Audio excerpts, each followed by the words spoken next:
Assalamualaikum warahmatullahi wabarakatuh. Kami dari kelompok 10. Nama saya Dian Arifiani dan teman saya Mufihatun Nailul Muna. Jadi di sini kami akan menjelaskan tentang grafen. Nah, grafen diisolasi pada tahun 2003 oleh dua ilmuwan dari Universitas Manchester yang bernama Andrei Konstantinovich Geim dan ada Konstantin Novoselov. Nah, beliau menemukan grafen ini karena ketidaksengajaan ya melihat peneliti seniornya yang ketika itu juga sedang meneliti sebuah grafit. Kemudian, beliau melakukan metode pengelupasan untuk mengkajinya lebih dalam. Dengan cara yang sama, menempelkan selotip ke grafit dan juga mengupasnya berkali-kali hingga mendapatkan suatu lapisan yang paling tipis dengan ketebalannya itu hanya berkisar 1 atom saja yang dinamakan dengan grafen. Nah, setelah mereka kaji dan dilakukan suatu karakterisasi, ternyata lapisan dari grafen itu justru memiliki sifat yang lebih unggul daripada grafitnya. Sehingga pada tahun 2010, beliau mendapatkan hadiah Nobel di bidang fisika atas penemuannya ini terhadap grafen.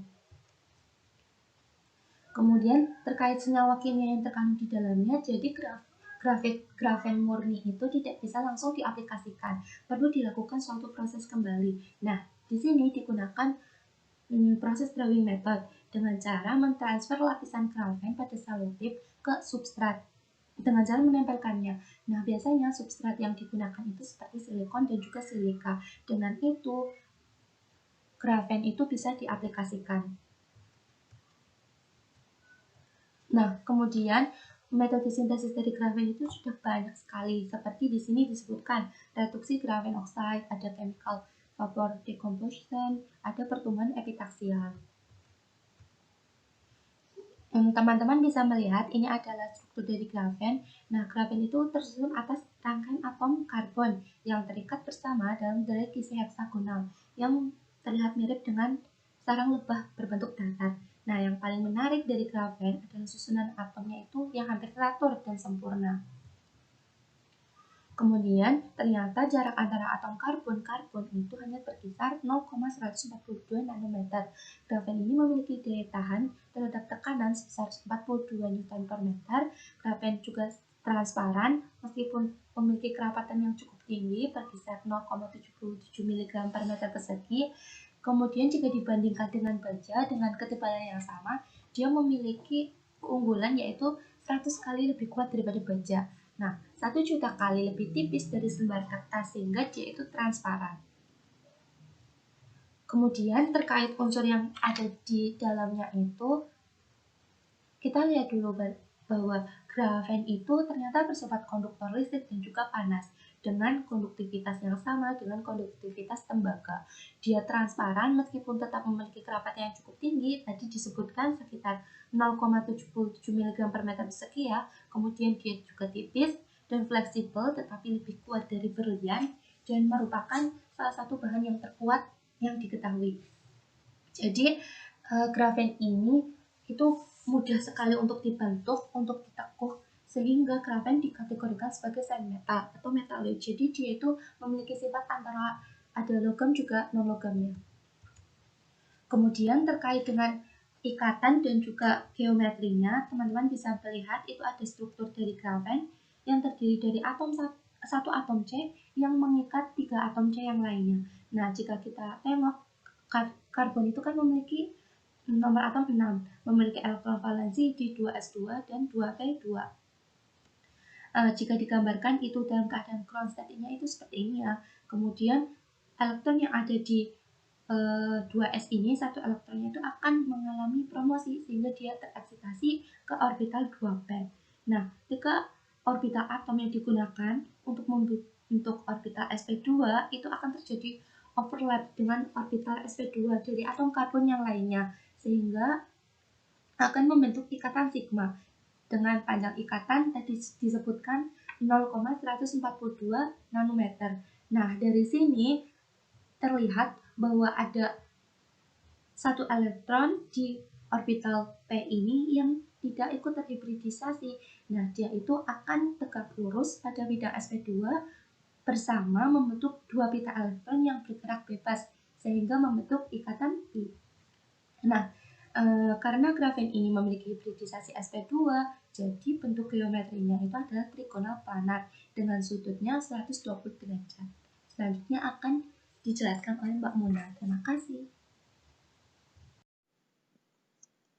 Selanjutnya yaitu mengenai fungsi dari grafen. Dari sifat dan karakteristik yang dimiliki oleh grafen, ternyata grafen dapat dimanfaatkan dalam berbagai bidang. Yang pertama yaitu penggunaan grafen pada layar sentuh di perangkat. Karena transparansi dan konduktivitasnya, grafen berarti dapat digunakan dalam tampilan layar sentuh. Namun, saat ini lebih mahal untuk diproduksi daripada bahan yang saat ini digunakan, yaitu indium timah oksida. Yang kedua yaitu pada sistem filtrasi air. Salah satu penemuan pada tahun 2018, para ilmuwan menjadikan air laut dapat diminum. Hal ini dengan cara membuat membran dari grafen yang dapat membiarkan air masuk serta menyaring garam pada saat yang bersamaan, sehingga layak untuk diminum. Yang ketiga yaitu penggunaan grafen pada perangkat elektronik. Grafen disebut sebagai penerus silikon dan telah digunakan untuk membuat transistor yang sangat cepat. Yang keempat, yaitu penggunaan grafen untuk penyimpanan dan komposit energi. Grafen dapat menggantikan grafit dari baterai normal dan meningkatkan efisiensinya, seperti pada pengisian ulang gadget yang sangat cepat. Penggunaan grafen pada baterai memungkinkan mengisi daya dari yang semula kosong menjadi penuh hanya dalam waktu 15 menit. Sehingga lebih cepat dibandingkan baterai biasa. Kemudian beberapa aplikasi biomedis sedang dieksplorasi dengan grafen, termasuk pengiriman obat, terapi kanker, dan penggunaannya sebagai sensor. Yang selanjutnya yaitu pada list luar angkasa. Ide ini muncul pada tahun 1979 dalam novel fiksi ilmiah oleh Arthur Clarke yang disebut Air Mancur Surga. Lift yang dijelaskan dalam buku ini tampak seperti menara dengan dinding setipis kertas dan interior berlubang yang memerlukan material yang cukup ringan dan kuat, sehingga penggunaan grafen ini dapat mendukung elevator tersebut. Kemudian, suatu lapisan cat berbasis grafen ini juga dapat mencegah korosi pada pelat tembaga. Dan yang terakhir, yaitu penggunaan grafen pada pewarna rambut yang aman. Ini akan menjadi alternatif sempurna untuk pewarna rambut saat ini, yang sebagian besar beracun dan merusak rambut.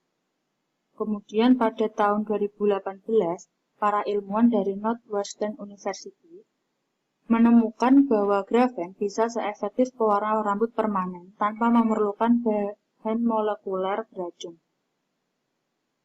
Pada percobaan ini, para ahli menyemprotkan gel berbasis grafen oksid ke rambut pirang, kemudian dibiarkan mengering selama 10 menit. Setelah mengering, ternyata rambut tertutup dengan film grafen yang hanya setebal 2 mikron, dan warnanya tetap tidak hilang bahkan setelah 30 kali pencucian. Selanjutnya yaitu aplikasi preparansi membran grafen oksid untuk desalinasi air laut. Pengembangan terkini menunjukkan teknologi desalinasi dapat menggunakan bahan grafen oksid. Grafen oksid mengandung gugus-gugus seperti epoksida, karboksil, dan hidroksil yang menyebabkannya memiliki sifat hidrofilik dan reaktif.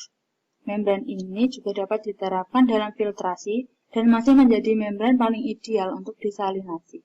Sebetulnya pada membrannya itu juga dapat digunakan grafen oksid atau zeoloid, tapi menjadi membran paling ideal yaitu menggunakan membran grafen oksid tersebut pada proses desalinasi ini. Kemudian, dalam pembuatan membran desalinasi, grafen oksid bisa berpotensi diterapkan untuk komponen utama membran pada permukaan membran atau dicor pada membran. Teknik pertama yaitu memanfaatkan GO sebagai lapisan pemisahan langsung. Kedua, menggunakan GO untuk modifikasi permukaan membran. Dan ketiga, GO dimasukkan pada matriks polimer. Maka diperoleh membran yang benar-benar kedap gas, uap, dan cairan serta helium.